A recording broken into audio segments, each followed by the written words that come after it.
Renouveau Télé, la télé totalement vôtre, mesdames et messieurs. Bonsoir et bienvenue aux informations. Les titres. L'affaire de faux et usage de faux et atteinte au bien public à l'énergie du Mali continue de faire bruit. Après l'ancien ministre et le directeur sortant, le président du conseil d'administration de la société serait mis en garde à vue. L'équipe nationale du Mali a reçu son entrée à la CAN Côte d'Ivoire 2023. Elle a remporté hier soir son premier match par 2-0 face à son homologue d'Afrique du Sud et occupe ainsi la première place du groupe E. Le procureur général s'oppose à la décision de la chambre d'accusation à travers un pourvoi et maintient ainsi en détention le guide et porte-parole du collectif pour la défense de la République CDR, Mohamed Youssouf Bachili, dit Rasbach, en prison. Les détails dans cette édition.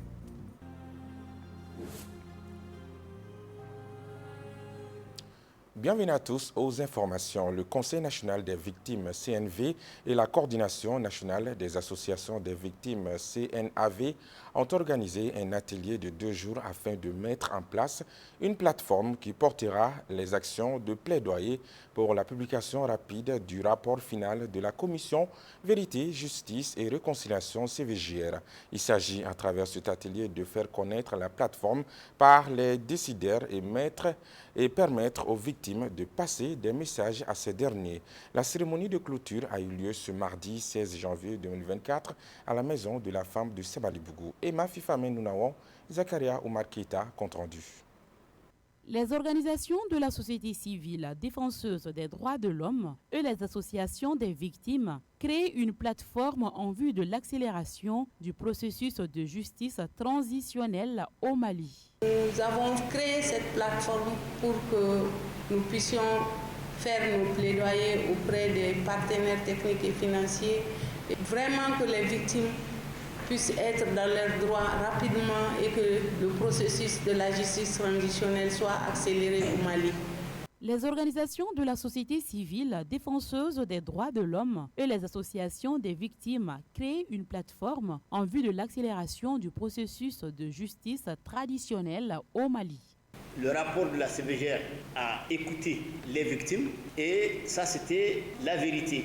Et ensuite, il faut aussi la réparation. Il y a quelque chose de très important, il faut la mémoire pour que désormais les Maliens se remémorent toujours de ces années atroces. L'objectif de cet atelier est de mener une réflexion commune sur les différentes actions possibles qui permettront d'obtenir rapidement la publication du rapport final de la CVJR. J'ai compris beaucoup de choses. Nous ferons tout notre possible pour que les dommages soient réparés avec le concours du gouvernement. Les victimes ont assez souffert. Nous demandons aux défenseurs des droits de l'homme d'accélérer le travail pour que les victimes soient mises dans leurs droits. Les victimes issues de diverses régions du Nord ont pris part à cet atelier qui leur donne une lueur d'espoir pour être mises dans leurs droits. Durant 2 jours, une trentaine de participants ont pris part à cet atelier, dont la plupart sont des victimes de la crise du Nord, afin que ce rapport qui a été élaboré depuis environ 2 mois soit mis à la disposition de tous les Maliens. Dans une vidéo publiée sur les réseaux sociaux en date du lundi 15 janvier 2024, plusieurs migrants maliens en situation de détresse sont bloqués dans la localité d'Assakama au Niger. Ils lancent des cris de détresse aux autorités maliennes pour leur retour au Bercail après l'échec de leur tentative d'exil. Face à la situation, le Haut Conseil des Maliens de l'extérieur est à pied d'œuvre pour trouver des solutions à leurs problèmes. Le point avec Oumou Gakou Bakari Msidibé. En effet, dans une vidéo publiée sur les réseaux sociaux, on aperçoit une centaine de jeunes Maliens demandant l'appui des autorités maliennes et des personnes de bonne volonté pour faciliter leur retour au pays. Ces jeunes migrants dénoncent leurs conditions d'hébergement et d'alimentation. Si on voit le stock qui est toujours au Niger, notamment à Arlit et Agadez, 900 personnes. Et à Assamaka, plus de 1575 personnes. Les gens continuent toujours de partir et les situations deviennent de plus en plus précaires dans ces zones-là. Les moyens pour prendre en charge ces questions-là en termes d'assistance humanitaire en vivre et non-vivre ont des limites. Les organisations comme le nôtre, le Haut Conseil des Maliens de l'extérieur, qui est présent sur le terrain depuis une vingtaine d'années, avant même l'arrivée de l'OIM, et collabore avec les autorités du Niger, avec l'OIM et surtout avec notre gouvernement, notre ministère de tutelle, le ministère des Maliens établi à l'extérieur et de l'intégration africaine. Selon le Haut Conseil des Maliens de l'extérieur, des mesures sont en cours afin de trouver des solutions aux problèmes de ses compatriotes. Nous essayons de faire avec les moyens du bord, c'est-à-dire assister ceux qui ont besoin de manger à la capacité de nos moyens et des moyens de ceux qui nous représentent dans cette zone-là. Aussi, nous participons à l'accueil, à la préparation de l'accueil dans ce qu'on appelle la cellule de suivi et d'assistance des Maliens en situation de détresse, en lien avec le ministère des Maliens établi à l'extérieur principalement, mais aussi avec les autres départements concernés et certaines institutions, dont la présidence de la République. Dans cette cellule, nous échangeons les informations sur la situation des personnes qui sont en détresse et nous envisageons ensemble les solutions sous la conduite du ministre des Maliens de l'extérieur et aussi l'accompagnement du président Habib Silla. Ce mardi 16 janvier 2024, 147 migrants ont été rapatriés par le Haut Conseil des Maliens de l'extérieur avec l'appui des autorités. Affaire d'atteinte aux biens publics à EDM SA, les membres du conseil d'administration entendus. Pour faux et usage de faux et atteinte aux biens publics, l'ancien ministre de l'Énergie, Lamine Seydou Traoré, et plusieurs cadres de la société Énergie du Mali, dont un ancien directeur de la société, sont en garde à vue depuis plusieurs jours. Selon certaines informations, la Cour suprême ordonne à la brigade du pôle national économique et financier d'entendre tous les membres du conseil d'administration. D'ores et déjà, le président du conseil d'administration a été mis en garde à vue en début d'après-midi. Commentaire, Maïmouna Ouedraogo. Les auditions continuent dans l'affaire de faux et usage de faux et atteinte aux biens publics de l'EDM SA. Selon certaines informations, la Cour suprême a ordonné à la brigade du pôle national économique et financier chargée d'enquête dans cette affaire d'entendre tous les membres du conseil d'administration de la société Énergie du Mali SA. Les mêmes sources révèlent que le président du dit conseil serait placé sous en garde à vue par la brigade du pôle national économique et financier après son audition ce mercredi 17 janvier 2024. Pour rappel, depuis le 10 janvier 2024, la brigade du pôle national économique et financier a placé en garde à vue dans cette affaire de faux et usage de faux et atteinte aux biens publics plusieurs cadres de la société EDM SA, dont Kourechi Konari, le directeur général sortant, et l'ancien ministre de l'Énergie Seydou Lamine Traoré, ainsi qu'un agent de la douane. Affaire Rasbach, le procureur général s'oppose à la décision de la chambre d'accusation à travers un pourvoi et maintient ainsi en détention notre confrère Mohamed Youssouf Bachili dit Rasbach, le guide et porte-parole du collectif pour la défense de la République.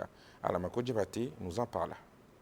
Incarcéré à la maison centrale d'arrêt de Bamako depuis le 13 mars 2023 pour association de malfaiteurs avant d'être transféré à la prison de Koulikoro, Mohamed Youssouf Bachili, alias Rasbat, a été présenté hier mardi 16 janvier 2024 devant le juge. Au cours de ce procès, la chambre d'accusation a ordonné la libération de notre confrère et animateur au groupe Renouveau, mais le procureur général s'est opposé à travers un pourvoi. Par conséquent, le guide et porte-parole du collectif pour la défense de la République CDR est retourné en prison ainsi malgré les prouesses de sa défense.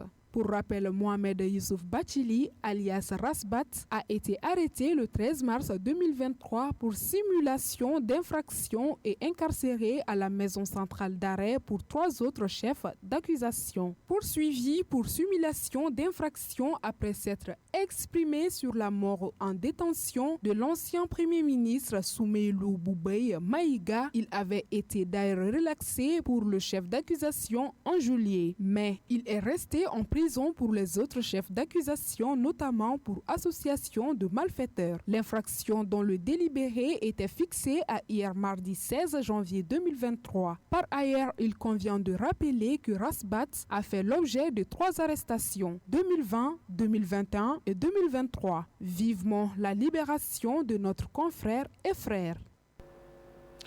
Les responsables du groupe Renouveau ont reçu ce mercredi 17 janvier 2024 la visite d'une délégation de Canal+ Mali.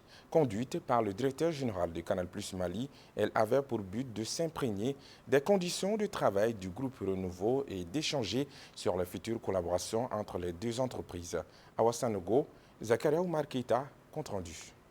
Cette visite de courtoisie qui entre dans le cadre du partenariat entre les 2 entreprises a été une occasion pour le directeur de Canal+ Mali de montrer sa satisfaction par rapport au fonctionnement du groupe Renouveau, mais aussi à rassurer les responsables du groupe du soutien de Canal+ Mali. Très satisfait, je l'avoue. J'ai été quand même surpris déjà sur l'effectif, sur les équipements que vous avez, les studios aussi que vous avez et les travaux qui sont en cours aussi pour les prochaines émissions que vous voulez produire. Et s'il y a des partenariats qu'on peut louer, s'il y a des choses qu'on peut mettre en place, on les mettra en place. Sachez que Canal+ Mali est ouvert. Les responsables du groupe Renouveau ont salué cette visite du directeur général de Canal+ Mali.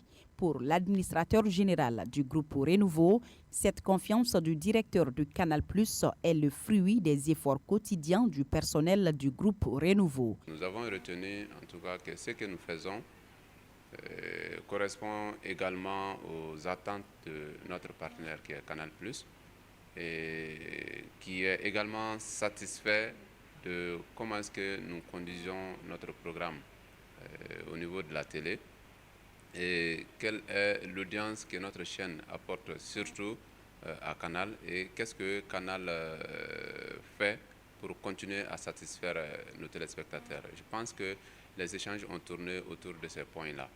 Et nous, de notre côté, nous avons beaucoup de perspectives parce que nous avons beaucoup de nouvelles émissions qui intéressent le public.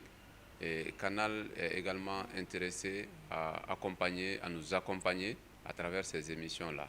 Donc il y a des anciennes émissions, il y a des nouvelles émissions également qui sont au cœur alors des préoccupations des 2 parties. La délégation de Canal+ a eu droit à une visite guidée des locaux du groupe Renouveau.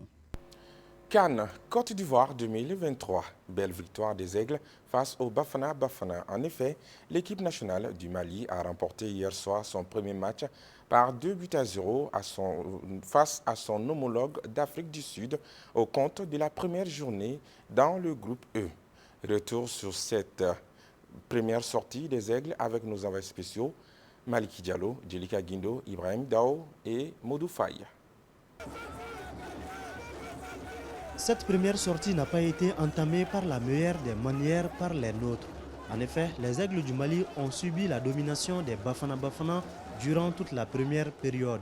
Une domination qui nous a failli être fatale à la 19e minute avec ce penalty envoyé dans les nuages par l'attaquant sud-africain Dal Ali S.E. du Caire, Percy Tau.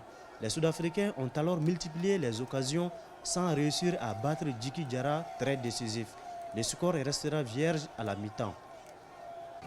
Dans le vestiaire, le sélectionneur galvanisa les Aigles. Éric Sékouchel ne s'est pas limité aux seuls encouragements de ses joueurs.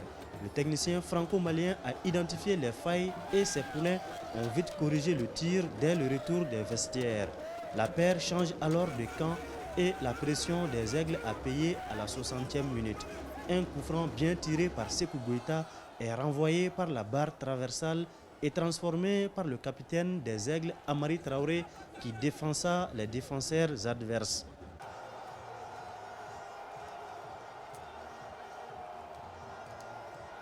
6 minutes plus tard, Lassana Sinayoko brise l'espoir des Bafana Bafana en inscrivant le 2-0 pour le Mali. Le score ne changera plus. C'est pas qu'en première mi-temps on n'avait pas envie, mais on avait toujours 1 mètre ou 2 de retard. Donc en deuxième mi-temps, une fois qu'on a réglé la mire, on a pu récupérer des ballons un peu plus haut. Sur cette première mi-temps, on a manqué aussi légèrement de justesse technique. On perdait beaucoup trop de ballons. On n'avait pas aussi la solution. On ne la voyait pas plutôt. Et en deuxième mi-temps, on a été très bon justement dans la transition, dans la récupération haute et dans la transition. Et comme par hasard, on a été un peu mieux techniquement. Les yeux sont déjà tournés vers la Tunisie pour le compte de la deuxième journée prévue le samedi prochain. Vous savez, il y a les équipes, toutes les équipes qui sont qualifiées, il n'y a pas une équipe qui est facile, il n'y a pas de match facile. Toutes les matchs, c'est une finale. Bon, on sera prêt, Inch'Allah. On va travailler pour être prêt pour le match de la Tunisie, Inch'Allah. En attendant, le Mali est le premier de la poule E avec 3 points et un meilleur goal average suivi par la Namibie avec le même nombre de points qui a battu la Tunisie un peu plus tôt dans la journée. Le journaliste sportif Souleymane Bobo Tunkara s'est prononcé sur cette belle victoire des Aigles. Écoutons-le au micro d'Alou Sidibé. Je pense que sur le plan comptable, l'équipe a réalisé une très belle opération en gagnant 2-0 et en prenant la tête du groupe E. C'est très important, surtout quand on sait que c'était le premier match. Vous savez, dans ce genre de compétition, les premiers matchs sont toujours importants. Ils ne sont pas forcément décisifs, mais ils sont toujours importants parce que non seulement ça peut mettre l'équipe en confiance, mais surtout ça peut l'aider dans les matchs qui vont suivre, les 2 autres qui vont suivre. Donc l'équipe en gagnant 2-0 contre l'Afrique du Sud pour son premier match a fait une très très belle opération. Maintenant sur le fond, il y a quand même eu des hauts et des bas. En première période, l'équipe n'a pas bien tourné. Elle a eu du mal à retrouver ses marques. Elle a été quelque peu dominée par l'Afrique du Sud qui a même obtenu un penalty. Et fort heureusement, ce penalty a été raté. Donc dans l'ensemble, l'équipe n'a pas évolué à son meilleur niveau en première période. Mais au retour des vestiaires avec le réagissement et les changements qui ont été effectués par le sélectionneur Eric Segouzel, l'équipe a poussé le niveau de son jeu et surtout a accentué la pression sur les Sud-Africains. Et au bout du compte, elle a marqué 2 buts de belle facture. Donc c'est quelque chose de très important pour la suite de la compétition. On gagne 2-0 contre l'Afrique du Sud. Et pour les 2 prochains matchs à venir, un nul ou même une victoire ou même un nul peut nous permettre d'aller déjà en 8e de finale. Donc je pense que si on devrait vraiment tirer un bilan, faire une analyse de ce match, on dirait que tout s'est bien passé pour l'équipe parce que l'essentiel c'est de gagner. La manière, elle est aussi importante, mais dans ce genre de compétition, la manière n'est pas très importante. Elle n'est pas très importante. C'est le résultat qui compte à l'arrivée. Voilà, donc je pense que c'est une très belle prestation de la part de l'équipe. Et il faut espérer qu'elle va continuer sur cette lancée, notamment sur la copie de la deuxième période faite contre l'Afrique du Sud. Sekou Sissoko, coach sportif et diplômé au renforcement musculaire et la nutrition, a organisé le 13 janvier 2024 une séance fitness sur l'esplanade du Centre international de conférence de Bamako, CICB. Il s'agit à travers cette initiative de contribuer à la promotion du sport au Mali afin de l'insérer dans notre quotidien et préserver notre santé. Pour en savoir plus, écoutons-le au micro de notre reporter Sidibé Aliou. J'ai décidé d'organiser ça parce que chez nous, le sport n'est pas aussi avancé que ça. Donc, dans les proches, selon nos voisins, selon les voisinages, donc le sport, c'est trop développé là-bas plus qu'ici. Donc, j'ai pris ces initiatives pour organiser ça et puis en même temps, sensibiliser les gens comment combiner sport et alimentation en même temps. Ce que j'aimerais lancer, d'abord j'aimerais saluer tous mes partenaires pour l'accompagnement de ces grands événements. Donc je les remercie beaucoup ainsi que les participants et tout autre. Mais j'insiste tout le monde, ceux qui étaient là, ceux qui n'étaient pas là, je les incite à faire du sport parce qu'il rien ne vaut le sport. Quand on veut avoir la santé, on doit faire le sport. Sinon, si on ne fait pas dans les années à venir, on va payer cher pour la santé Donc, avant de mettre de l'argent pour le sport. Effectivement, avec l'État, Inch'Allah, on va les faire. Parce que c'est notre but de faire avancer le sport du Mali en un mot. Parce qu'on est jeunes, on doit se battre pour le Mali, rien que pour le Mali. Je remercie tout le monde, les médias, tous ceux qui ont fait les déplacements de loin, de près. Je remercie tout le monde, tous ceux qui m'ont accompagné, que ce soit de près ou de loin. Je remercie tout le monde d'avoir venu à cet événement. Merci beaucoup. Ainsi prend fin ce journal. Que la paix et la grâce de Dieu soient sur le Mali. Amen. Bonsoir.